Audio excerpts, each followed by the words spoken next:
Hello, hello, hello, everyone. How's everybody doing? It's Aurelia Davis, the educator's educator, coming to you on a dreary, rainy Wednesday afternoon, but I'm here. I'm here and I'm glad to see you. Just wanted to come in and give you a few tips and some information that's going on with me. If this is your first time listening to me, I would like to introduce myself. My name is Aurelia Davids, and I am the educator's educator, and I give myself that title because I taught in the system of education. I taught in education for over 31 years. So during that time, I was able to gather a lot of information, a lot of skills, a lot of tips that would basically keep other educators going on. So after retiring in 2012, I decided that I wanted to continue to share this information with educators. And it has become very helpful, especially during the pandemic, because that sort of threw everybody in like some water that you couldn't find yourself out of. In other words, you didn't know how to swim. So you're just sitting there treading water.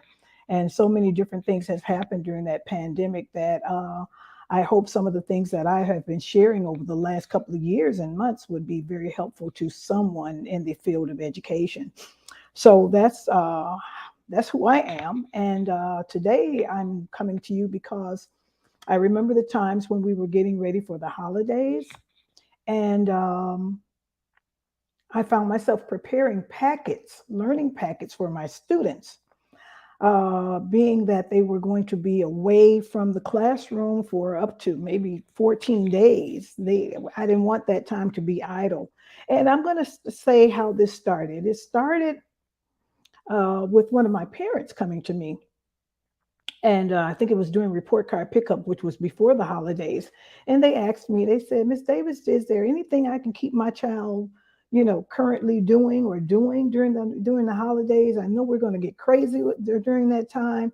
And of course, during that time, there were not a lot of laptops and technology, but even now, parents are asking for this information so that their children will not be so inundated into technology to the point where that takes over their brain. Okay, it takes over their brain. So what ends up happening is that you want to be able to give your students some areas and some packets of learning in areas that they may not have been able to do so well in before up until this particular time. So in the past, what I have talked about is the three groups that are in my classroom. You have the low group of children that may have IEPs, that may be bilingual, and so on and so forth. So you have a tendency of working with those children more and more.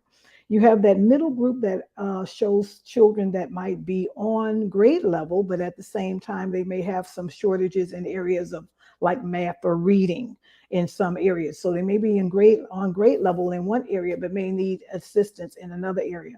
And then you have those children that are at the top and that are basically on grade level, but you want to give them more challenges, especially going into the grades that they're going to be graduating on to. Say, for instance, if they're third grade, they're going to be going on into fourth grade.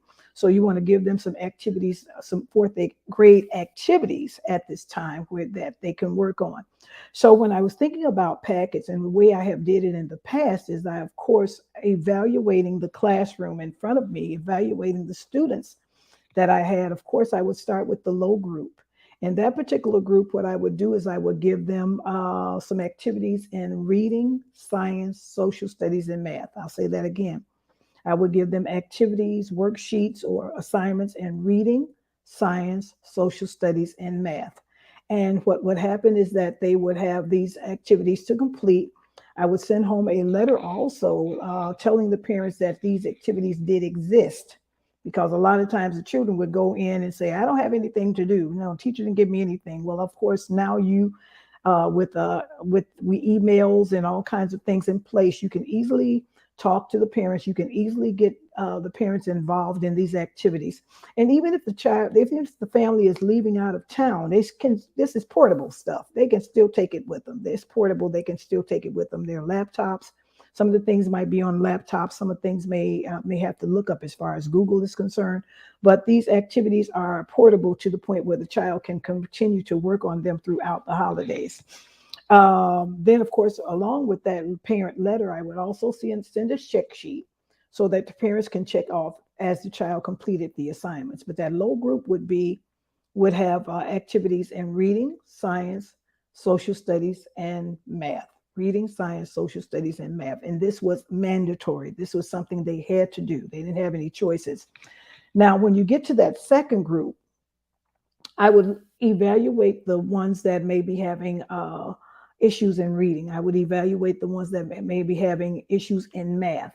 And those particular core subjects or those particular subjects I would make mandatory as far as, giving those particular children that needing a reading assignment, give them a reading assignment.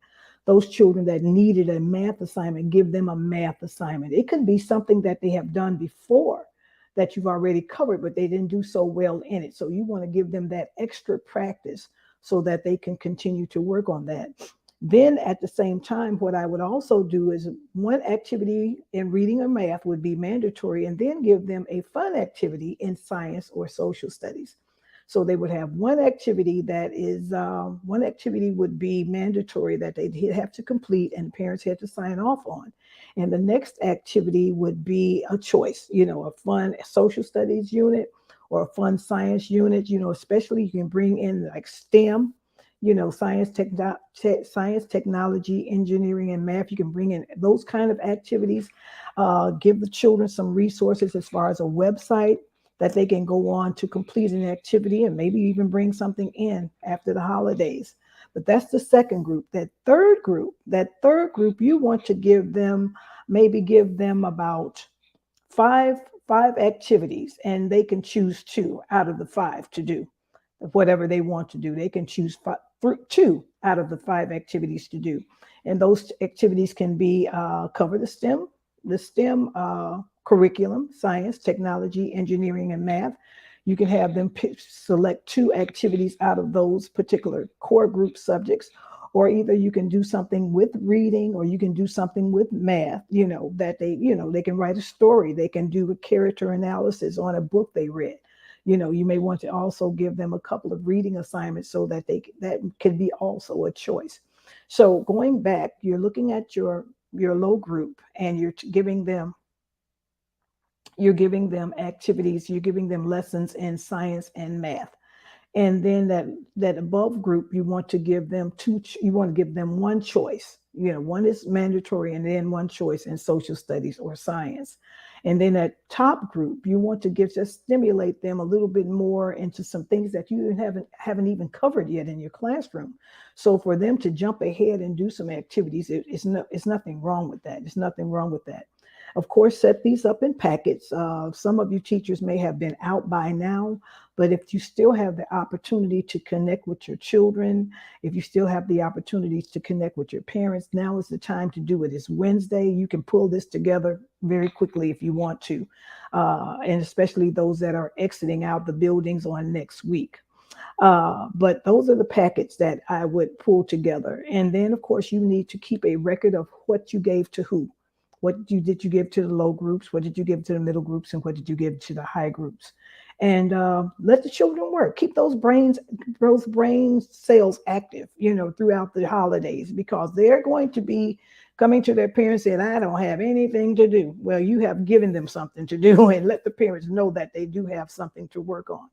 So that's the way that goes. Also, something that I have been doing for myself lately, I did finally get to go to see The Lion King on this past Sunday, and I was just blown away. It was phenomenal. It was phenomenal. I'm very artsy anyway, so to the costumes and the movement and the choreographs as far as the dances are concerned, and of course the songs were just very stimulating to me, and I enjoyed it tremendously. I hope to be going to some more plays. I love plays, love plays, love plays. And so I hope to be going to some more plays very, very soon over the holidays, or even coming into the new year. But also, what's happening with me? I have quite a few offerings on my website. That's aureliadavis.com. A lot of offerings on my website at aureliadavis.com. First of all, I do have what's called a clarity call. A clarity call is a 30-minute call for either parents or teachers to talk about a subject that I can help you with. It can be with parents. It might be my child. I can get my child to do more things at home, or more things at home as far as scheduling. With a teacher, it might be the type of thing, parent teacher conferences, transitions, classroom management. But it's a 30-minute call for parents or teachers that can, where you can book me, and then we can have that conversation together. We can have that conversation. The other offering I do have is a 60-minute consultation. 60-minute consultation. This would probably possibly include anyone that's having issues within the classroom, or as a teacher, or having issues as an educator.